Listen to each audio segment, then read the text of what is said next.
those people who are truly the suck-ups tend to flare out. People tend to figure them out, that they're all talk, no substance. They have a lot of volume, but they don't have a lot of value behind that. And I think more than ever, managing up is really about navigating the people dynamics and the psychology of what's happening around you. Why is it actually a good skill to get good at? It's no longer enough to just be technically strong. What will differentiate you is your relational abilities, the capability to see around corners and read between lines, to adapt your message, to be able to motivate people when you don't have positional authority.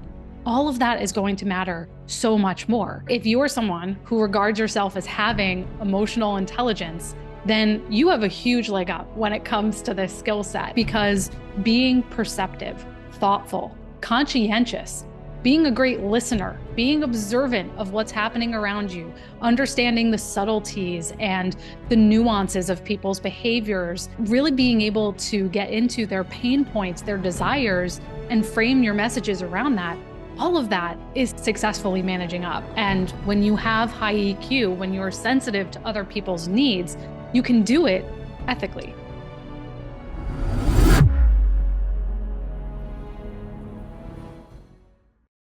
Melody, it is awesome to have you here on the Learning Leaders Show. Welcome.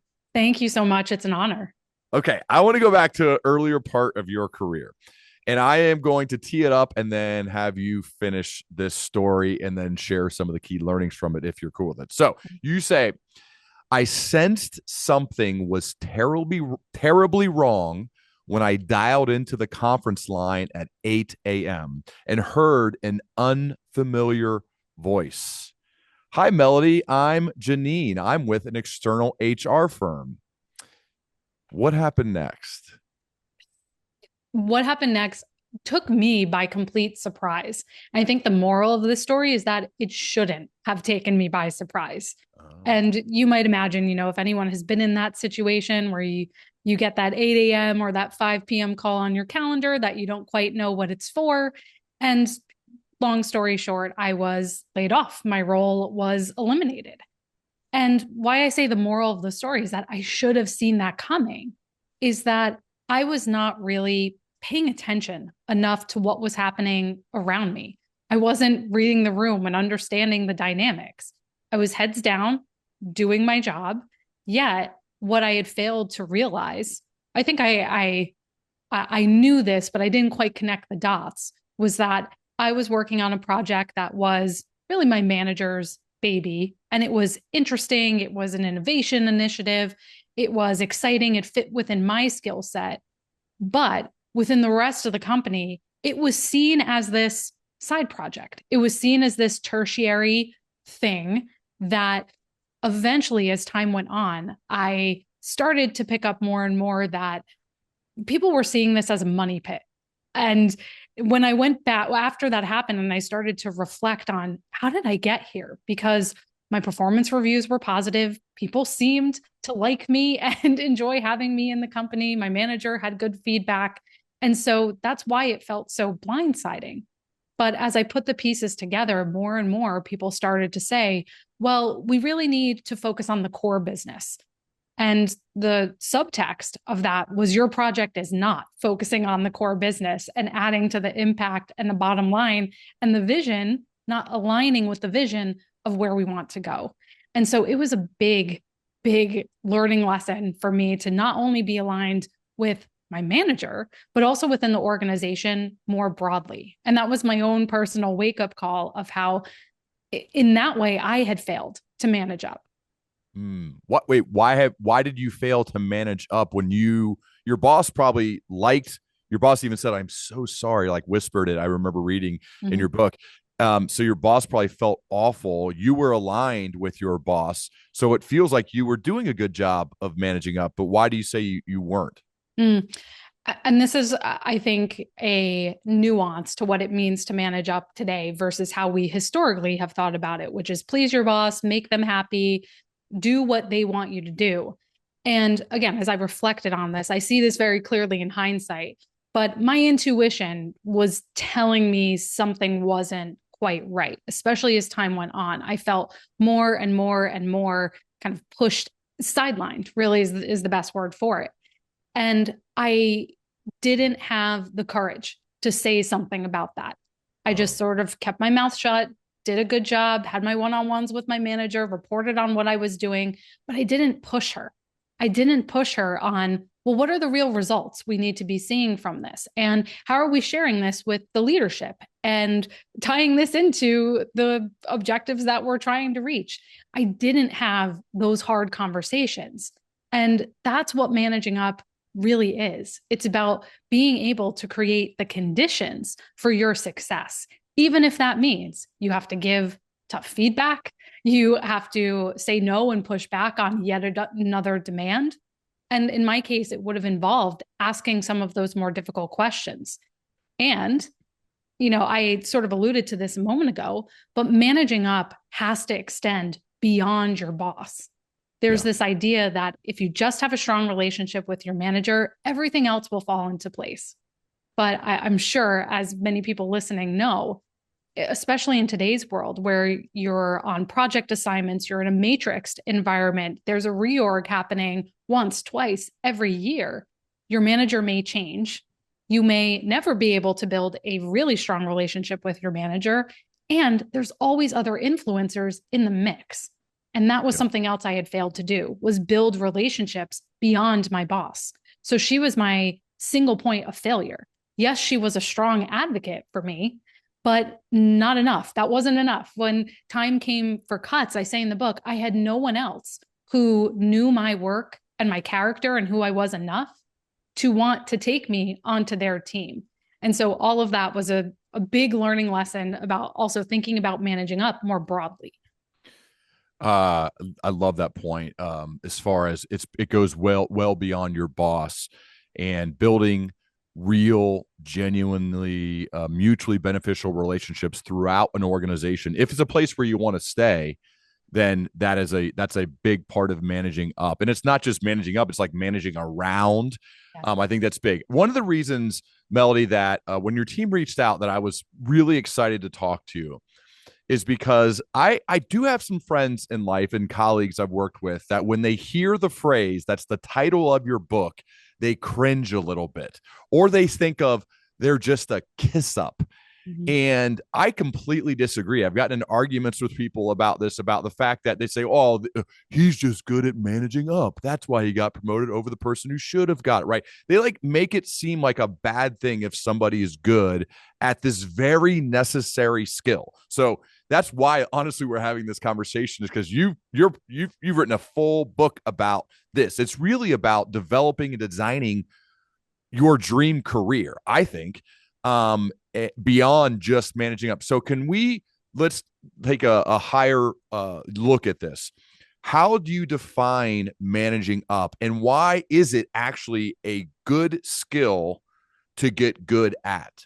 And what you said is so important, because our mindset or our beliefs about a situation then dictate our behavior, right? We look for information to confirm those beliefs. And so if you think managing up, if learning this skill set is going to turn you into someone you don't want to be, well, you're not going to do it. And what I have seen is that takes people out of the running for opportunities they are overqualified for, or getting their ideas heard over somebody else. And I define managing up in the book as, very simply put, navigating your relationships with higher ups, primarily your manager, but of course that extends beyond them. That is different from becoming just a professional pushover or a blowhard.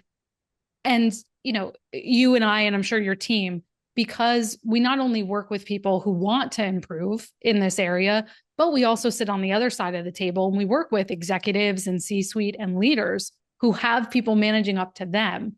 I would love to hear your perspective on this, but I certainly hear all the time that those people who are truly the suck-ups tend to flare out. People tend to figure them out, that they're all talk, no substance. They have a lot of volume, but they don't have a lot of value behind that. And I think more than ever, managing up is really about navigating the people dynamics and the psychology of what's happening around you.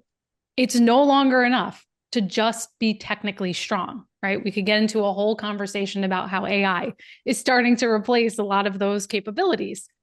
And so, what will differentiate you is your relational abilities, the capability to see around corners and read between lines, to adapt your message, to be able to motivate people when you don't have positional authority. All of that is going to matter so much more. And what I want to say to anyone who has said, well, this isn't for me, I don't want to become that person. If you're someone who regards yourself as having emotional intelligence, then you have a huge leg up when it comes to this skill set, because being perceptive, thoughtful, conscientious, being a great listener, being observant of what's happening around you, understanding the subtleties and the nuances of people's behaviors, really being able to get into their pain points, their desires, and frame your messages around that, all of that is successfully managing up. And when you have high EQ, when you're sensitive to other people's needs, you can do it ethically. You're right. Managing up isn't really about making your boss's life easier. It's about taking control of your own work experiences. This is about taking ownership over your career. It's about, like you said, being emotionally intelligent enough and perceptive and aware enough to realize what's happening, how to manage relationships, and I think primarily how to consistently add value to the people you are working with on a daily basis. How are you making the company better? How are you making the people around you better? Certainly, how are you making your boss's life a little bit better? That's a big part of it.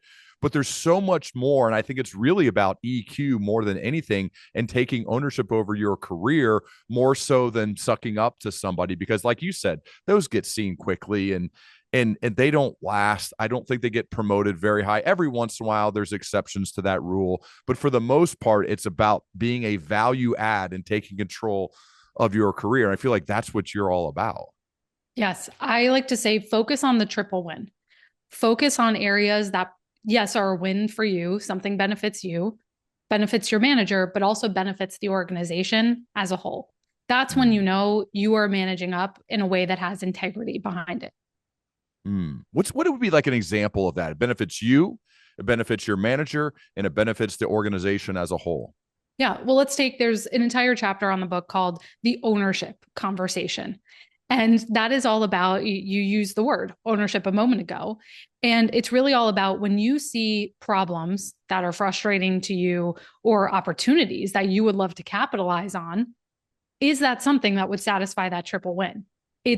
If not, it could be an opportunity where you're just excited about it because it would be a chance to show off and it would build certain relationships for you. But in most cases, right, that initiative or whatever you want to focus on also may make your boss look good, or it may help streamline things for the team.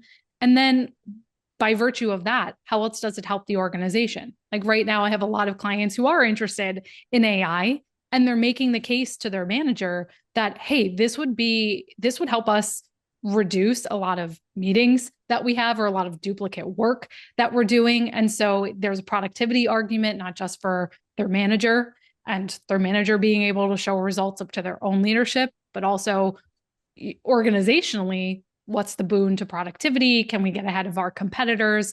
And so that's a great example of how do you find something that satisfies that triple win? That's so good. I remember early in my career when I was an idiot and didn't have any idea what I was doing, my dad was super helpful. And he said, look, find things that are huge issues within the company and for your boss and for your boss's boss that will actually make the company money, and try to solve those.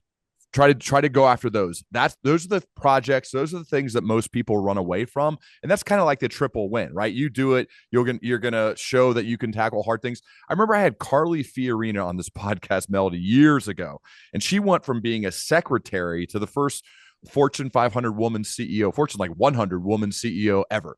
And I was like, God, there's probably so much to that story, but how did you do it? How do you go from a secretary to CEO and not even that long a time? And she goes, run towards the fire. I'm like, huh? Run towards the places in your company where everybody else is running away.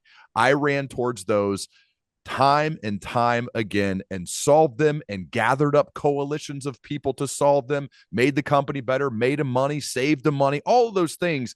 And if you do that enough, you could become the CEO. And I think that's the ultimate version of managing up, is running towards the fire. That ultimately feels like it gets the triple win.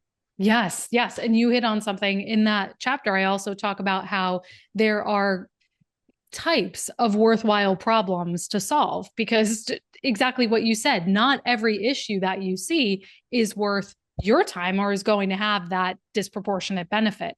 And so what I hear you talking about are things that may fit into two of the buckets, which are bottlenecks, right? Or their inefficiencies, frustrations that if removed, you could solve those, or neglected needs. The thing that we talk about every quarter or at the end of every meeting, it says, well, we'll punt that to next week, right? Those sorts of things, running towards that problem is huge.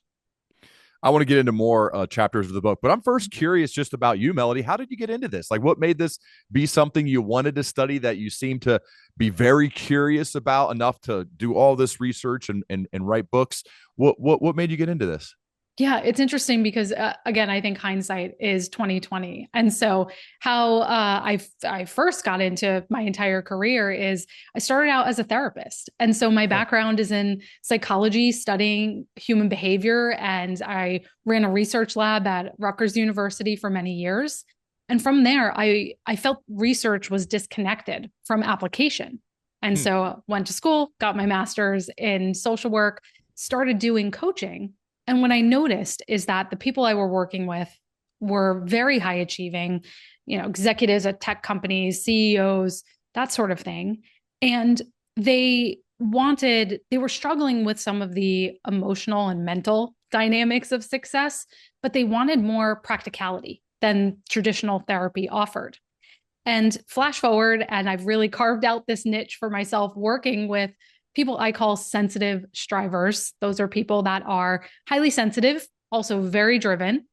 And when my first book, Trust Yourself, came out in 2021, the piece of feedback I heard repeatedly that really surprised me, and that's when you should listen, when it's something you didn't expect, is people would say, I feel more confident, but all of that breaks down when I have to deal with people in positions of higher authority who I find intimidating, or there's power dynamics there and I don't know where I stand with someone and how much I can push, how passive I should be or assertive I should be.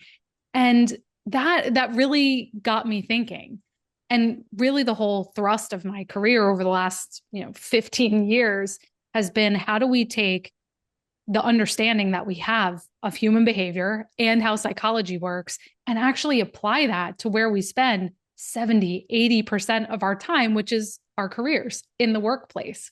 Yeah, most of us we get sometimes to the midpoint of our career, pretty high up in an organization, without ever learning about what motivates people. How do we inspire others? What leads someone to get buy-in for a decision or not? We never learn about that. And so you and I were talking before we started recording that many people hit this ceiling mid-career, where it flips from, yes, your aptitude and your skills got you where you are, but it flips. And now all of a sudden you need to understand and discern these invisible dynamics around you. I am fascinated by having conversations with people who have a lot of power. Brian Koppelman, I went to New York City to record with him in person. It was an amazing talk. And Brian said that was one of the coolest things his dad taught him. His dad was a music executive. And he's like, he taught me from a really young age how to be in the room with people that had lots of power and fame and wealth. And he think it's helped him for the rest of his career. And let's shift that a little bit now to, like, for example, CEOs. Let's say somebody is a manager or a director.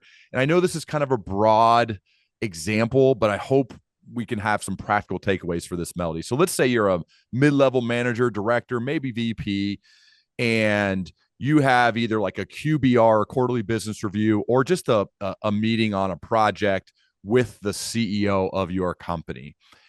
and it's probably dependent upon the personality of the CEO. I realize that in this hypothetical, but I still feel like we can get there. What what are some general pieces of advice you would give to that person who is a striver, who wants to keep getting promoted, who wants to move up the chain, who's in a early management role but isn't in a senior one yet, that wants to really do a good job during that QBR or that meeting with the CEO? They really want to leave a mark in a positive way to say, this person's somebody keep your eye on. We want to probably promote him or her. What are some general pieces of advice you'd have for that person to get ready for that meeting? Yeah. Well, adapting your communication is a huge part of it. We could talk about that in just a minute. But I think one of the biggest things people miss is connecting what you did to why it matters in the big picture, especially someone who is operating at the C-suite level. They may not necessarily want to know all the minutia, the ins and outs, the process, the tools you used. They want to know, what's the bottom line here and why does this matter to me in the big picture? And so you almost have to practice some upward empathy to put yourself in their shoes, to think about from a strategic perspective. How might the CEO use what you're going to give them to report up to the board? And how can you give it to them in a format that makes it easy to share? So much of successfully managing up comes down to saving the people around you cognitive energy. And so if you're presenting something to the CEO, it should be in a format that they could turn around and share with their executive team or the board. The same goes if you have a performance review. You know, we're coming into, depending on a company's cycle, performance review season. I'm always talking with my clients about how you need to be the one creating a one-pager for your manager about what you've accomplished this year. You shape the narrative you want to tell. You highlight what's most important, because your manager is busy. They may not remember or pick out the things that you wanted in highest relief. And also make their job easier. You hand them that one pager, there's a very, very high likelihood they're going to take 80% of that, copy and pasted into your performance review, and you've just saved them so much time. So the same thing goes for the CEO. And what I would also say is get ahead of objections. Again, this is about getting into the head of people that you're working with. And so that may mean that you have to pre-wire with other people in advance, whether it's, the chief of staff, for example, and you want to understand what types of questions or concerns does the CEO usually bring up, so that when you are presenting, you can have, at the end of your talk, you can have, before I open it up for discussions, let me talk about and address some of the things that may be on your mind. Nothing makes an executive happier than to know people anticipated. And that gives you amazing visibility, because visibility is not just about what you have accomplished, right? Yes, your accomplishments and the results of that are important, but it's also about transparency into your thought process, right? Are you thinking strategically? Do they see how to weigh different trade-offs and considerations? And that's what will show someone at a C-suite level. Oh, this person is operating like an executive. We need someone who thinks like that at this level. Oh man, there's so much good stuff there. Okay, I want to put a pin in the one pager, and I'm going to ask about that after this question. Okay. So remember that we're going to talk about the one pager in a second, because I think that is a brilliant idea.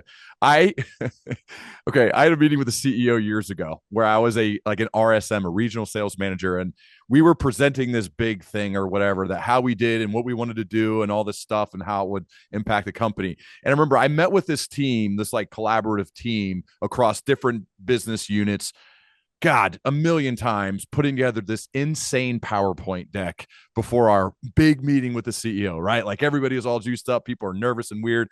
And we ran through the deck a million times too, as well, to get ready for the CEO.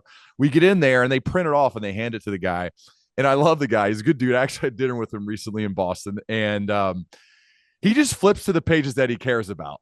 Yep. He was like, and literally people are up there presenting. I was doing part of the presentation, and while we're presenting, he's flipping to looking for something that he actually cares about. And then as soon as he found a page he cared about, he he just looked up and started asking questions about it. It Mhm. was hilarious to be like, oh, this is how it goes. He doesn't have time to let us go through this stupid song and dance of our 90-page PowerPoint. He found the thing he cared about and immediately just started asking about that. And I'm like, that's the real life. Like, that's how it is. Like, my thing was, how do you just do that part instead of the 90 pages of the PowerPoint deck? Yes, yes. And I could have predicted that is exact. I was like biting my tongue. That was my guess of what happened. And this is actually a technique I don't share in the book. So a little bit of a exclusive for your audience, but Thank you. designing your presentations almost like an accordion, because when you're presenting to an executive, you do have to be prepared that the conversation may get hijacked by one piece of information or one question that they can Always attach to. will. Yes. Yeah. And so having sort of this accordion approach, and if you imagine an accordion in your head, it goes in and it comes out. And so having that approach allows you to know I could do this in 15 minutes, or if I actually get 45, here's what I would share. But this is the essential. So you know that, okay, we just wasted 20 minutes, or we spent 20 minutes on that question. I need to cut out these pieces. I can provide that in some follow-up. Let me refocus on this core here. Yeah. Yeah. So good. Okay, let's get to the one pager. Now, I think this is a brilliant idea. My wife actually is a leader, and this would have been so helpful if her people would have done this to her, which is create the one pager of what you accomplished. So let's get really practical, Melody. So you're in the position, I mean, almost everybody has a boss. So what goes on this one pager? What has to be there to make sure that you're appropriately sharing and, I guess, setting yourself up in a way to manage up well? What goes on this one pager? Yeah. And if you don't mind, I'll take that just a little bit of a different direction, Sure. because yes, your performance review happens once, maybe you have a mid-year check-in, but what happens more often is your one-on-ones, right? Yes. That's a more consistent opportunity. So, with your one-on-ones, those are also, you almost have to think of them like mini performance reviews. And also, let me say, by the time you get to your performance review, nothing in there should be a surprise to you. Right. When it comes to your one-on-ones, though, I think most people just treat those as reactive, kind of run-of-the-mill status check-ins or status updates. Okay, here's where we are with this. We're moving forward with that. And that's really a missed opportunity. So my suggestion is to always start your one-on-ones with wins. You could call it that. You could call it wins, milestones, progress, successes, whatever you want, whatever word feels best in your company culture. But the idea there is to talk about results and outcomes, not just tasks completed. And there's a Yes. difference. There's a difference between saying, okay, we got this feature set done, versus saying, yes, this feature set is done, and here's what it allows us to do next. Or here's the feedback that we got from the product team about this. Very different approach versus just going through the checklist. And so you're starting with those wins. And the idea there is, again, your manager is busy.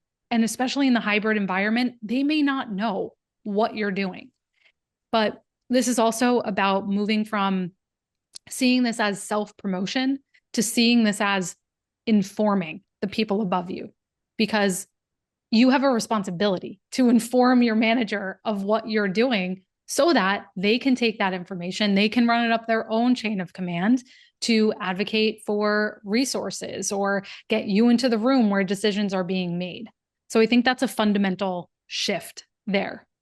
And so you're going to start that with some sort of a wins, and then you're going to move on to really the meatier portion of your one-on-one, which is identifying 1 to 3 key areas where you may need support or coaching from your manager. This is your time, again, to showcase some of that critical thinking, problem solving, and to workshop things with your manager.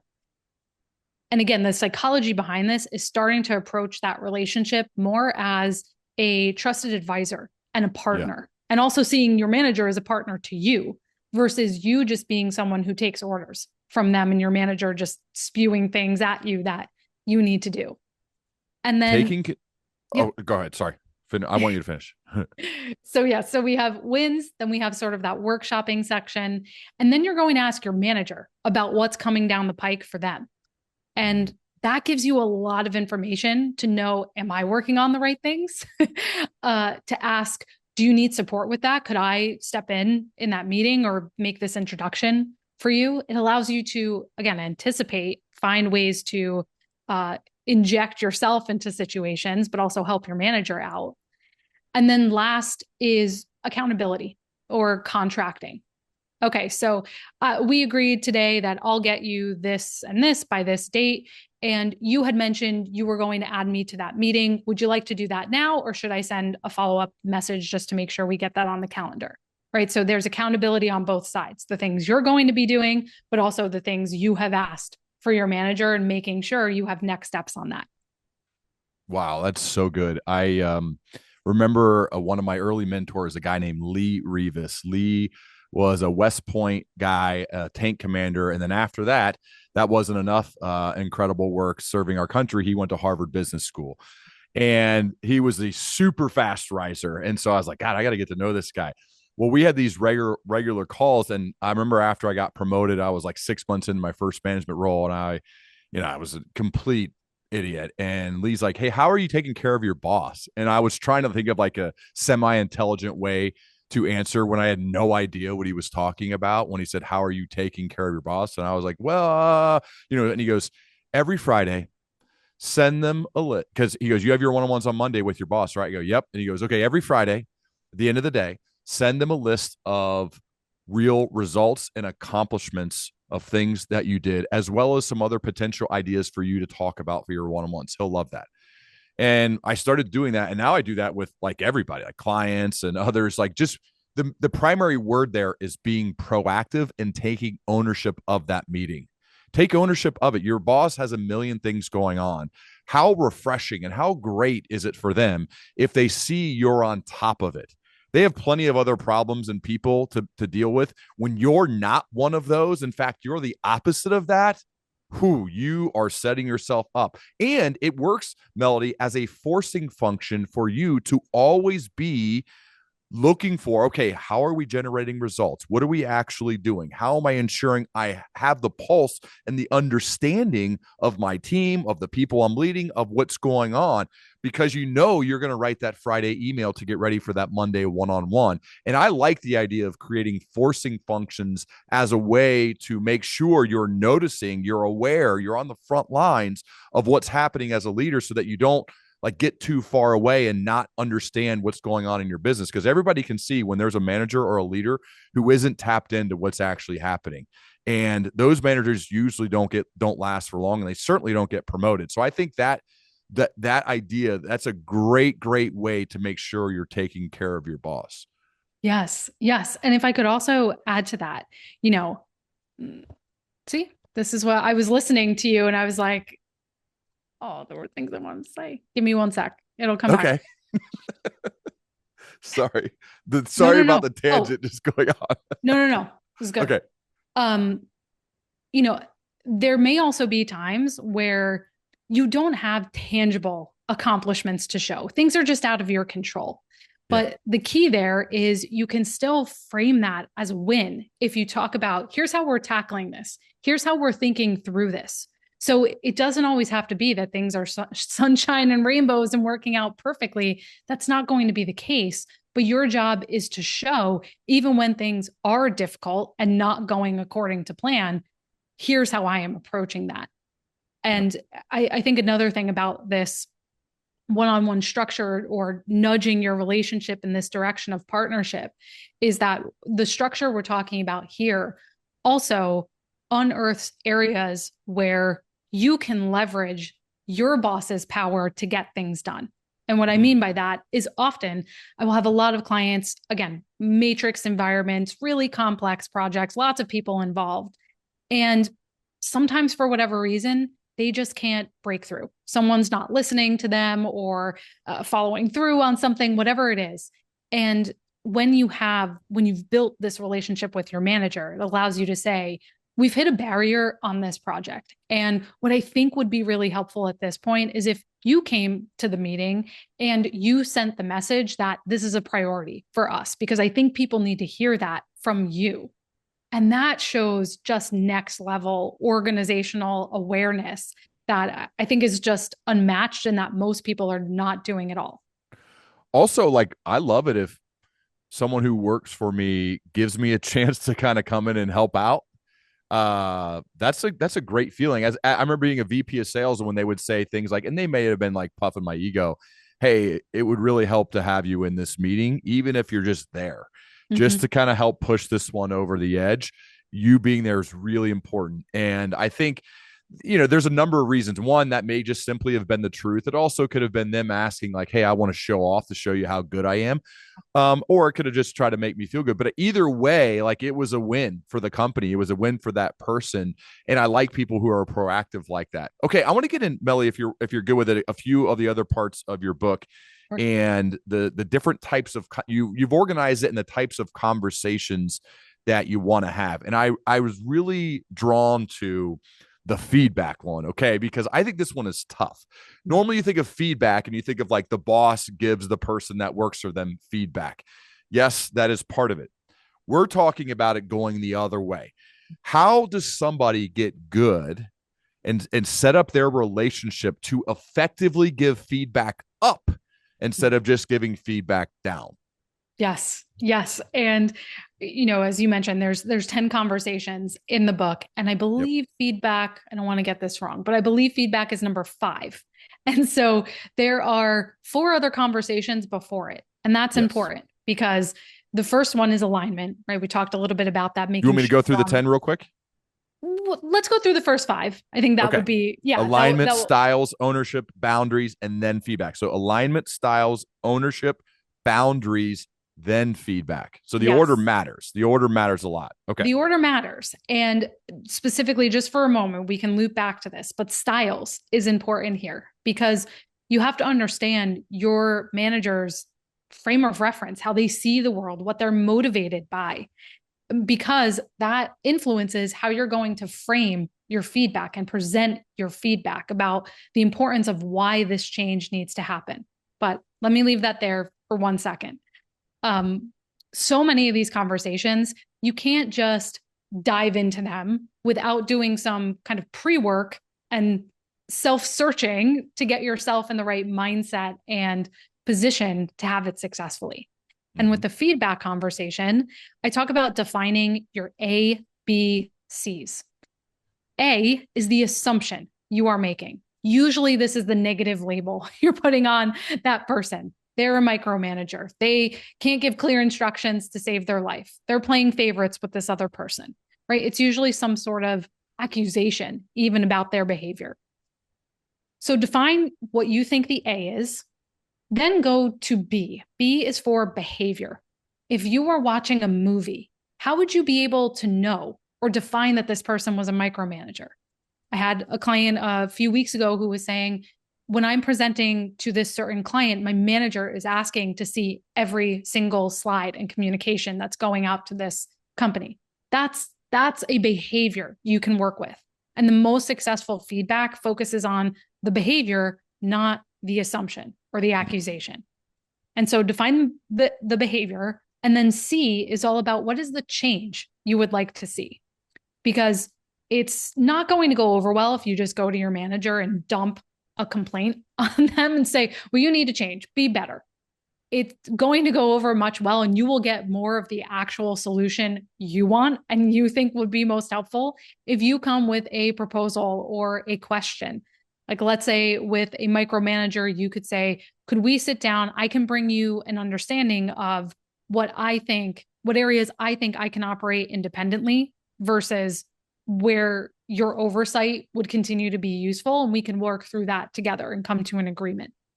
And so the A is not something you're going to say, but the B and the C are.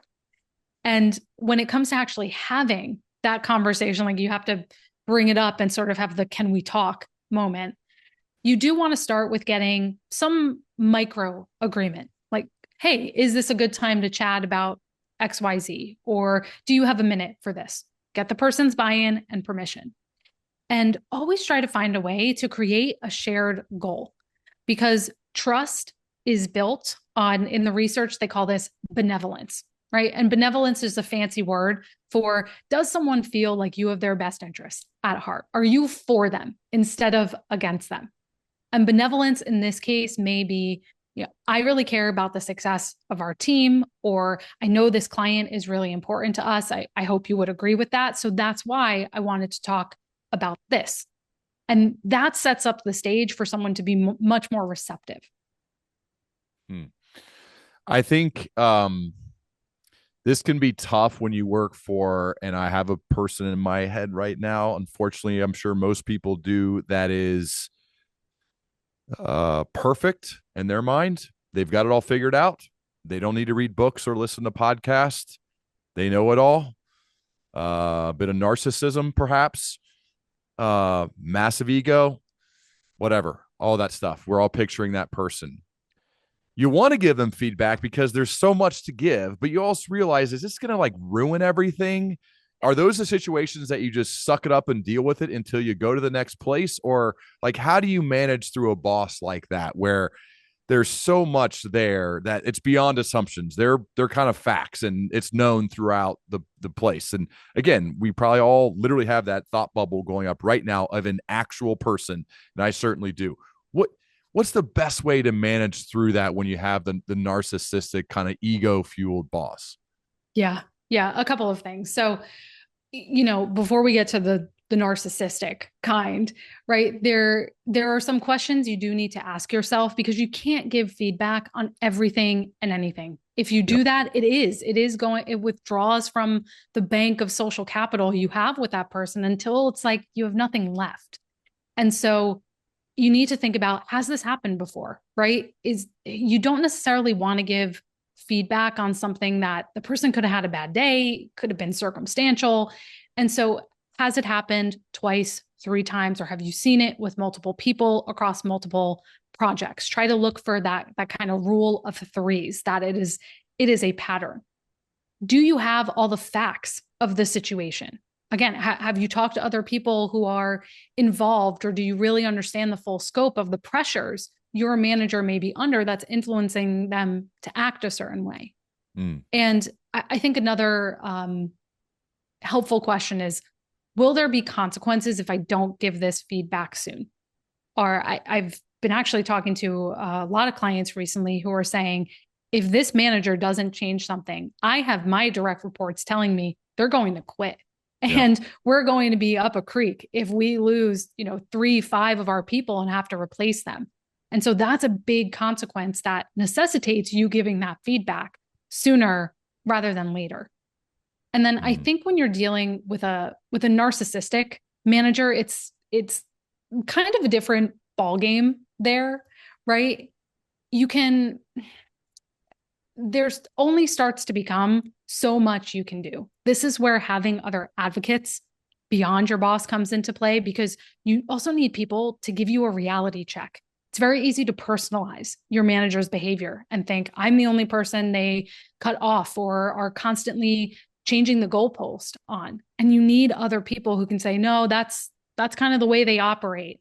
And again, I had one client who did this, where her manager was constantly taking credit for her work.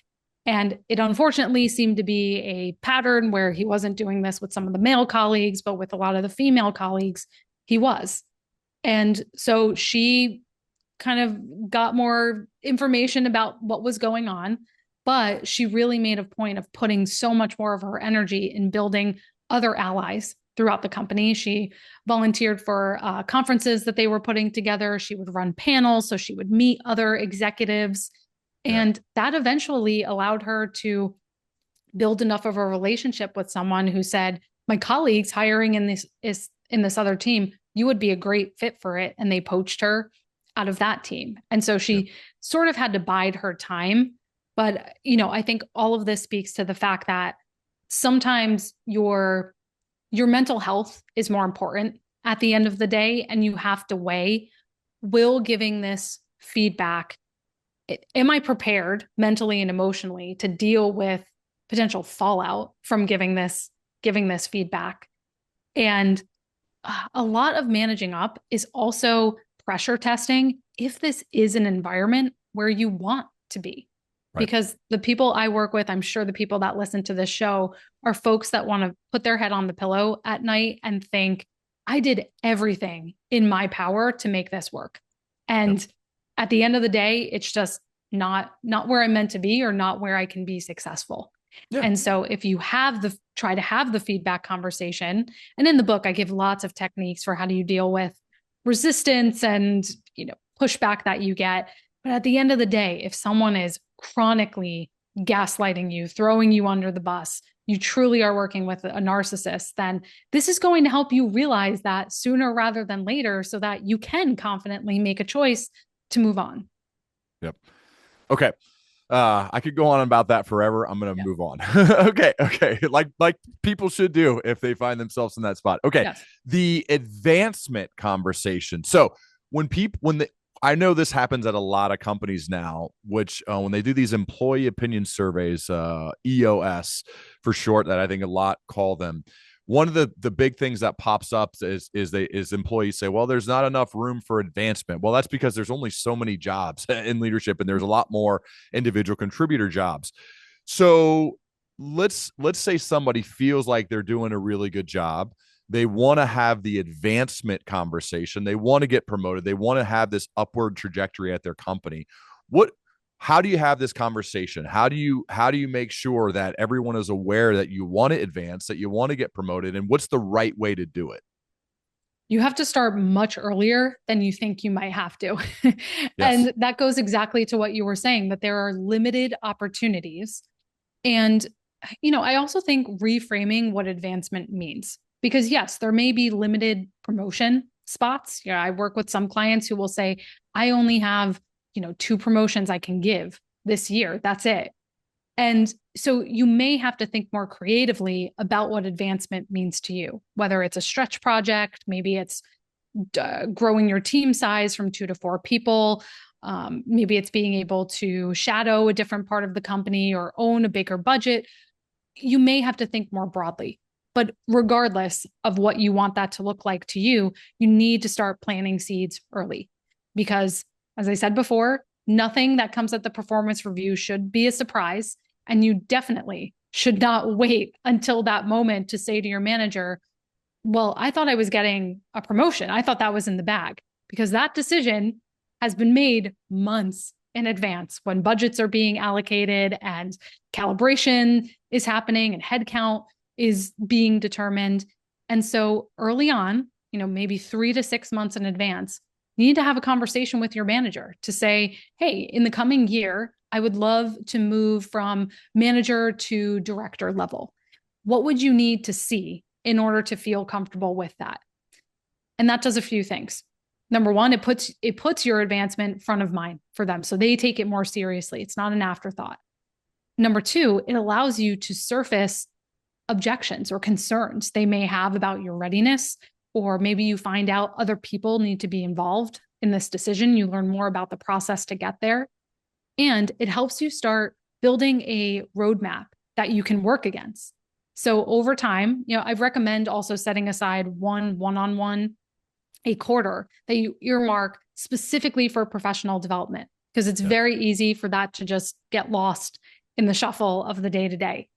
And in those conversations, that gives you the ability to say, all right, I heard that stakeholder management was an important area you wanted me to work on, that you needed to see improvement in. Here's what I've done so far. Are we still on track for that promotion cycle later this year? And so again, getting it on the table, make sure that for both of you, it's not a surprise. It makes it harder for your manager to keep moving goalposts along the way as well.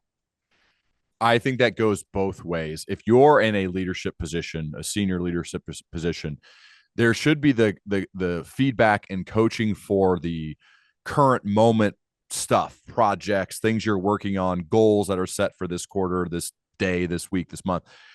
Absolutely. But as leaders, it is our responsibility to make our team, to make our company a great place to do great work. And one of the ways to do that is to prove that you genuinely care for your people and you care for their long-term benefit. And so you are pushing to have longer term developmental type conversations about their career and helping them develop the skills and even paying for training to help them develop the skills to one day either leave you or potentially get promoted with your organization. I think that's on us as leaders. You know, this brought me back when you were talking about that, Melody, to earlier in my career. I had a director role and a more of a general management strategic type job at a company called LexisNexis, working for this amazing woman named Dustin Kim, one of the smartest and most caring, just best bosses ever. I still love Dustin. We still talk. She's running a company called Artsy now in New York City and is just crushing it. Anyway, she was my boss. She was an SVP and I was a director, and I got offered a VP of sales role outside of her organization. And I took it. And I remember I called her to tell her, and I was dreading it. She was in New York and I was in Ohio, and I was dreading it so bad because I loved her so much. I still do. And I said, Dustin, I just got offered this VP of sales role. You know, it's a big jump. I'm going to take it. I'm going to leave. And I know how close we are and how much like I love working for you, but this is just too big of a jump for me to pass up. And I remember the first thing she said, she goes, Ryan, why didn't you tell me? I'm like, what do you mean? She goes, why didn't you tell me that's what you wanted? Because it was VP of sales and I was in like a strategy management strategy organizational development type role. And she goes, I didn't think you wanted to go back into sales. And I go, well, Dustin is VP. It's a big job, big jump, good money, all this. And she goes, I have those roles in my organization. You could have stuck with me. I would have loved to do that. Why didn't you tell me? I could have got this ready for you to make this happen soon. You should have told me. And I was like, yeah, she's right. I never told her that. I never said that I wanted to do that. I never had that advancement conversation. I never said like that would have piqued my curiosity. And that was my fault for not having told her. And we could have maybe made that work had I done that. So I think that's on us, again, to take ownership of your career and make sure the people you're working with know what you want to do. And you can't expect them to read your mind. And I'll never forget that conversation that we had where she's like, why didn't you tell me? I was like, yeah, good question. I should have told you. So I think that's a big part of taking ownership of your career. Mm-hmm. Absolutely. Yeah. And what's underneath some of that as well is thinking about making yourself dispensable in your role, because you can't move up, you can't move on to something else or expand in any way if you're the only person that can do your job. And if you are saying yes to everything, I can't tell you how many people I have come to me who will get feedback in their performance reviews or from leadership that says, well, we don't know if you're ready for the next level because we don't see you being able to ruthlessly prioritize or have hard conversations about what needs to be done and what doesn't. You don't know how to negotiate at that level. And who's going to do your job? And so what I also hear in there is you have to, yes, like I am sure you had people that you needed to make more capable and coach them up and give them capacity in order to be able to move on, whether it was in that organization or another one.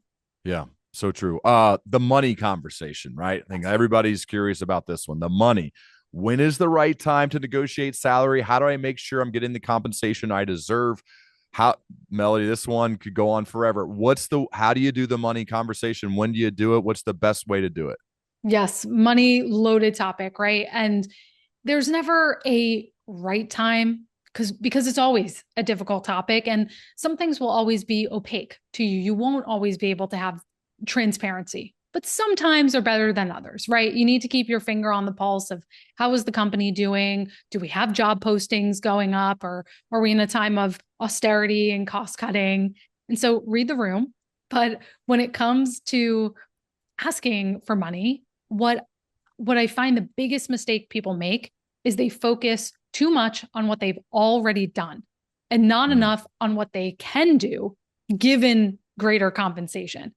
Because we've talked about this the whole show, that your manager needs to make a case to people above them. All right, if I'm going to give Ryan, let's say 50K more, what are we going to get for that? Put in a crude sort of way. And so you need to make the case to your manager. Yes, I've demonstrated I can operate at this level and provide higher value, but here's a general idea of what that value may be. I could take on this project. I'd be able to go after these clients because I would have more sway and buy-in. I could oversee a larger team, which means we would be able to move more quickly. So you have to be able to make both sides of that case. And then the other piece that I think people miss is that they focus on, I deserve this.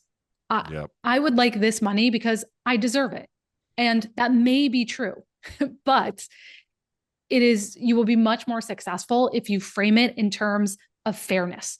And so I want to make sure my salary reflects the scope I'm overseeing, or I want to make sure it's commensurate with this job title, for example. Though that type of language is more about writing the scales versus just giving you more money because you deserve it. So when you use that sort of fairness language, it taps into that human sense we have of reciprocity and wanting to make sure that people are taken care of. It's so good. You don't deserve money just because some time has passed. Like that's come up before. And I'm usually, I feel like on the other end of this where people are like asking for more. I'm like, wait a second, what? Just because time has passed, that's not how this works. Like what it's all about. And I try to bring the same thing to my clients now. Like I don't deserve anything. I don't deserve any money unless I'm bringing value. I'm adding value to your life. For the people, my leadership development clients, if I'm not adding value to you, way more than, by the way, what you should be paying me. I think that's how in our line of work, you have to be a keynote speaker, whatever. I need to be providing way, way, way more value than what you're paying me. Then you can ask for more. Then you can ask for high ticket keynotes and those things like that. But I think it's always got to be future forward. Yes, you need some of the proof and the evidence that you've done big things in the past, but it's always got to be about moving forward and put yourself in their shoes, right?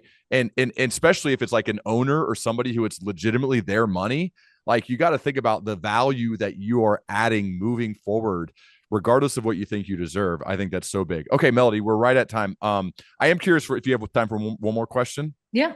But I feel like you'd be really good at this one. Mm-hmm. You're meeting with somebody who's earlier in their career. Okay. Mm-hmm. They want to leave a dent in the world. Perhaps they're like a college grad earlier on, though. They want to leave it a positive dent in the world.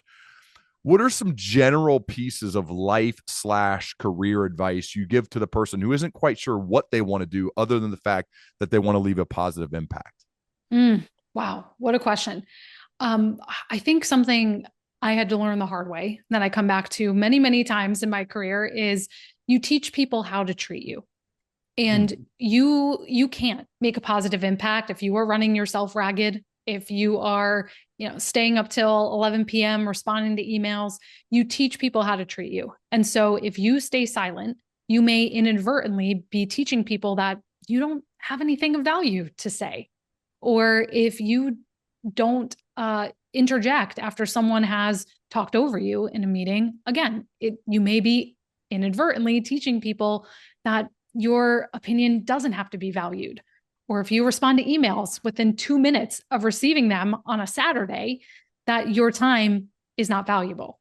And so we have so much more control to shape the dynamics around us than we think.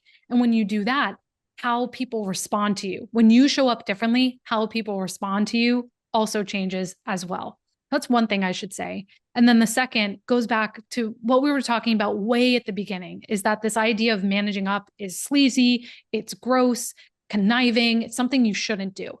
When in actuality, when you have more sway, more power, whether that is positional power, information, resources, when you have greater influence, then you are in a position to make things better for everyone else.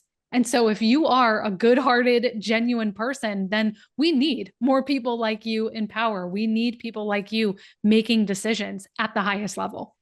Use that power for good. Love it. The book is called Managing Up: How to Get What You Need from the People in Charge. I highly recommend reading this. I think it's very a combination of the story, science, practical application style that I love, Melody. So thank you for taking the time to put this in writing. It's a perfect title. And I think anyone trying to build a career, this would absolutely be useful. Melody, thank you again for being here. I love to continue our dialogue as we both progress. I think there could be a lot of conversations we could have. Absolutely. It was a lot of fun. So thank you so much. Thank you. Appreciate it.